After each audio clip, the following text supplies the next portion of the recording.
La bourse française est à la traîne cette semaine. Est-ce qu'elle va entraîner ses camarades européens et américains vers la fin de cette magnifique vague de hausse qu'on a enregistrée depuis le mois de décembre? Ou est-ce simplement un épiphénomène? Donc on va voir tout ça dans cette vidéo. Comme chaque samedi, elle est dédiée à notre club de traders. C'est parti!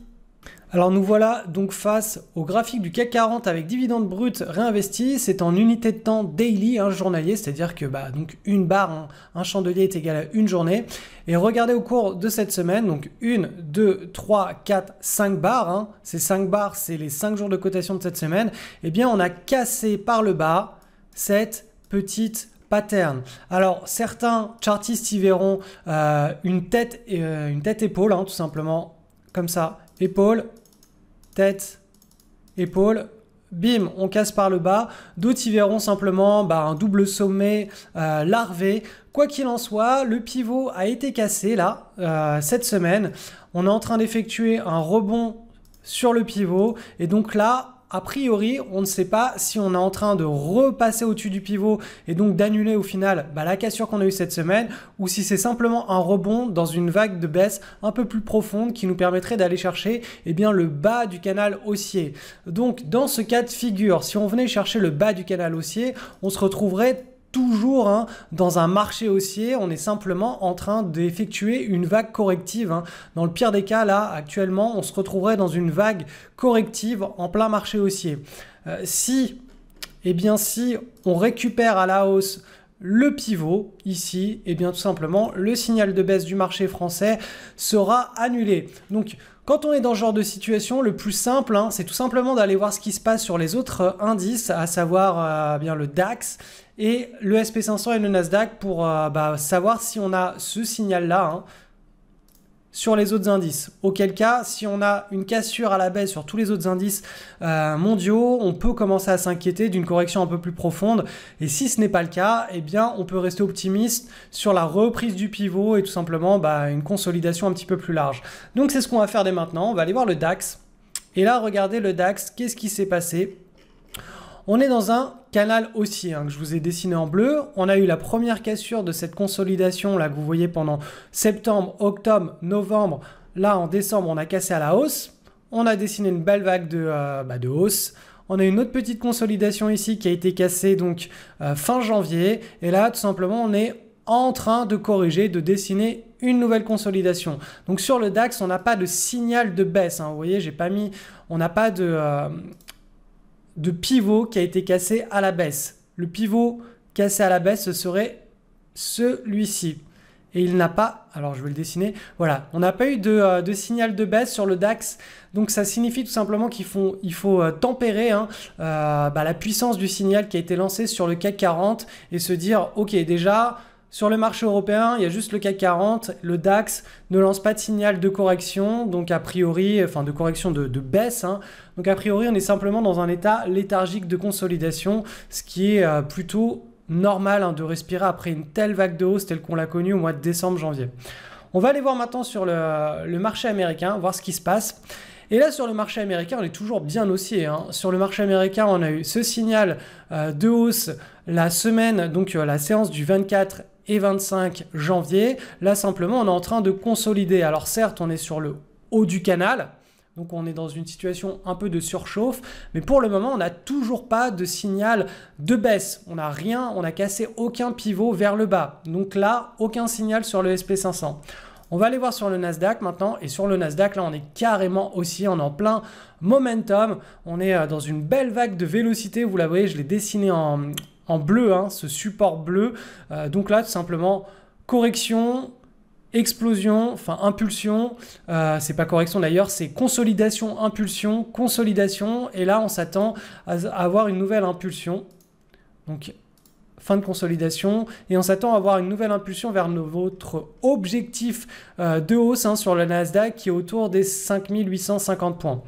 Donc, si l'on fait un petit bilan sur notre sentiment de marché, qu'est-ce qu'on a? On a simplement un indice CAC 40 qui nous a lancé un signal à la baisse et ça a été repris à la séance d'hier. Et sur tous les autres indices mondiaux, on n'a pas de signal baissier. Donc, est-ce qu'il faut s'inquiéter d'un effondrement des marchés pour le moment? Eh bien, non. Tant qu'on n'aura pas de signal de baisse sur tous les indices boursiers du monde, on ne pourra pas se mettre dans une logique de correction. Pour le moment, on est toujours dans une logique de vague haussière, donc d'impulsion au sein d'un marché haussier. Donc voilà, c'est ma réponse. Alors, cette réponse peut évoluer au fil des prochaines semaines, bien sûr. Hein, si sur les bourses américaines et sur le DAX, ça commence à se retourner, là, vous en serez averti. Mais pour le moment, il n'y a pas lieu de s'inquiéter plus que ça. Alors concernant les actions, les opportunités de cette semaine, je vais être un peu plus rapide que d'habitude parce que tout simplement j'ai détecté moins d'opportunités qu'à l'accoutumée. Voilà, c'est simplement qu'on est dans une situation où il y a un petit peu plus de surchauffe. Donc on verra, hein, comme je vous l'ai expliqué en début de partie de cette vidéo, si on relance sur une vague de hausse sur les indices américains et européens, auquel cas on aura des nouvelles opportunités, ou si on rentre dans un état un peu plus correctif, c'est-à-dire des corrections de l'ordre de -5, -7% au sein d'un marché haussier, ce qui est tout à fait logique, hein. Les marchés ont besoin de respirer, hein. Donc, première action, donc YSN, celle-ci, voilà, tous les traders qui sont en position dessus, hein, c'est vraiment une magnifique action, c'était un beau swing trade en daily, je vous l'avais déjà présenté, hein, au moment du breakout, celle-ci. Tout simplement, regardez bien ce qu'il est en train de se passer, notamment pour tous ceux qui ont suivi la formation Sortir au bon moment. Regardez si on est dans une situation de climax run, d'hyper-climax run, analysez tout ça parce que là, il va falloir commencer un petit peu à agir. Voilà, surveillez vraiment de près cette action. Il y aura une sortie probablement à mettre en place assez rapidement si ce n'est déjà fait. Ensuite, concernant les opportunités, alors WIN, donc cette action n'est pas à mon sens une opportunité, mais elle mérite voilà, qu'on lui donne un petit peu d'attention. On a déjà cette large base.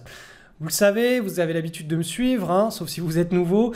Ce qu'on aime bien, c'est avoir une tendance à long terme qui débute par une large base. Regardez là, 2014, 2015 et une partie de 2016, on a cette large base qui a été cassée avec des volumes en forte augmentation et probablement sur une news, une publication le 24 mars 2016. Cette séance liée certainement à un catalyseur a lancé l'action dans un marché haussier. Et là, on a eu donc depuis une première consolidation, donc hop, ici. Suite à cette consolidation, on a eu un beau run. Donc ça signifie que cette action, c'est un bon candidat. Elle se comporte bien. Quand on prend position sur un breakout, hein, sur une cassure à la hausse suite à une consolidation, eh bien l'action, les acheteurs sur cette action se comportent bien. Ils la poussent suffisamment vite et fort pour qu'on ait un trade gratuit et que par la suite, on puisse enregistrer une plus-value puisqu'on va avoir une belle tendance qui va se développer. Donc là, on a la deuxième consolidation qui a été cassée à la hausse donc cette semaine. Le seul petit bémol, hein, c'est qu'on n'a pas des volumes explosifs non plus, mais bon, on a quand même des volumes en augmentation. On peut le voir là sur la séance du breakout et là sur la séance un petit peu avant le breakout. Donc là, on voit déjà qu'on a une accumulation de la part des acheteurs. On est sur une zone de prise de position qui est toujours intéressante puisqu'on n'est pas loin du pivot. Donc dans ce genre de situation, ce qu'il est possible de faire, tout simplement, c'est d'entrer en position pas trop loin du pivot sur les niveaux actuels. Ça peut être tout à fait envisageable. Donc on va dire comme ceci, d'aller placer un stop vu qu'on a une base qui est quand même très très serrée. Hein, c'est pas une tight base, mais elle est très serrée. On peut aller placer un stop, on va dire ici, hein, pas forcément sous la petite micro-base, mais plus ici, de manière à ne pas être scotché par un éventuel voilà, un mouvement de liquidité du marché sur cette action ou un petit peu de volatilité. Et là, on a un scénario de trade qui est donné. Donc, zone d'entrée ici, zone de stop ici. Donc, tout simplement, la zone de neutralisation, on va la trouver comme ça avec notre grille de R. Donc, la neutralisation se fera ici. Donc tout simplement, quand on arrive sur le niveau des 70-15, on revend 50% de sa position avec un gain.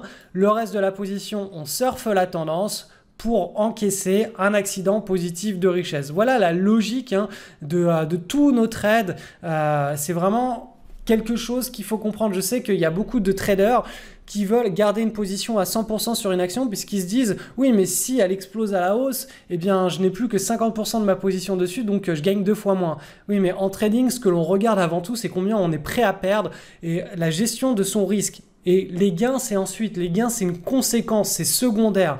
Le plus important, c'est vraiment de maîtriser la volatilité de son portefeuille et de maîtriser son risque. Ça, c'est vraiment la chose la plus importante. Le jour où vous aurez vraiment intégré cette notion de money management, de risque, eh bien, vous verrez que vos performances sur votre portefeuille elle va commencer à être beaucoup plus régulière et beaucoup plus explosive, malgré que vous ayez 50% en moins sur une action qui peut exploser à la hausse en bourse.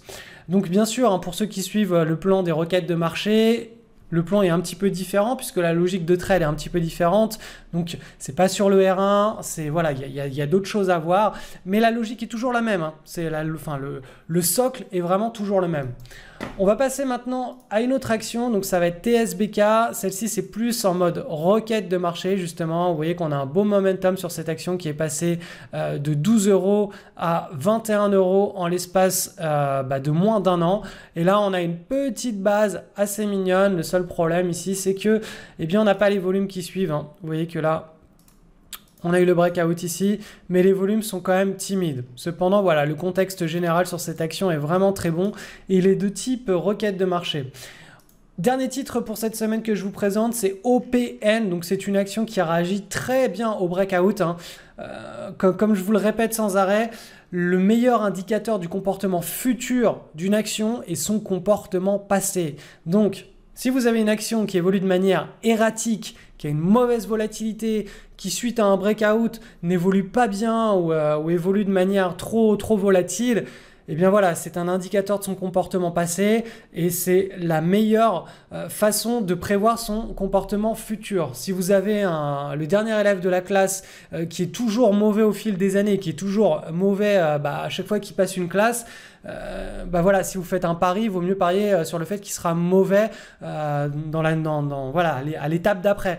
Alors que si vous pariez toujours sur le premier de la classe, celui qui a toujours des bonnes notes, qui fait toujours ses devoirs, etc., il a un bon comportement, il a une bonne routine, il a une bonne psychologie, eh bien, vaut mieux parier sur sa réussite au bac que sur le dernier de la classe qui a toujours été dernier au cours des 10 dernières années. Eh bien, pour le trading et les actions, c'est pareil. Cette action, elle a un bon comportement, c'est le type première de la classe. À chaque fois qu'elle a un breakout, hop, une hausse avec un trade neutralisé et une plus-value encaissée.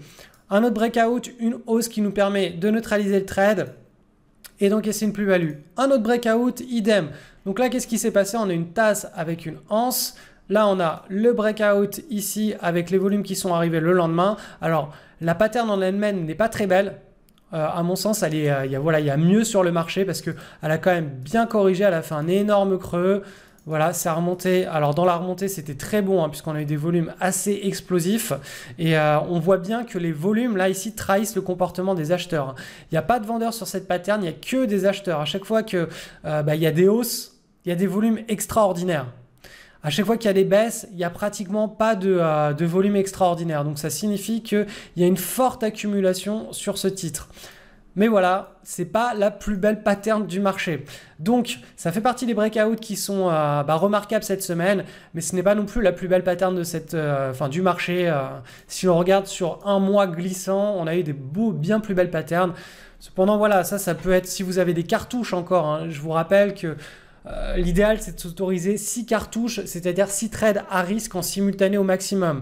Après, à chaque fois qu'un trade n'est plus à risque, donc il a été neutralisé, il passe psychologiquement dans notre réservoir de trade gratuit. Et là, l'idée, c'est d'accumuler le maximum de positions dans notre réservoir de trade gratuit. Ces positions, elles n'ont plus aucun impact sur notre psychologie et sur le portefeuille. Elles vont plus créer de la volatilité sur le portefeuille, elles peuvent plus engendrer de pertes sur le portefeuille. Donc voilà, ça déjà, le réservoir de trade gratuit, c'est quelque chose qu'on met de côté et on ne s'inquiète plus. C'est ce qui nous permet de surfer la tendance. Par contre, nos 6 cartouches, les 6 actions que l'on a dans notre réservoir de trade à risque, il faut soigneusement les sélectionner. Donc, si vous avez 4 ou 3 actuellement trades à risque parmi vos 6 maximales, effectivement, ça peut être quelque chose, ce trade d'envisageable.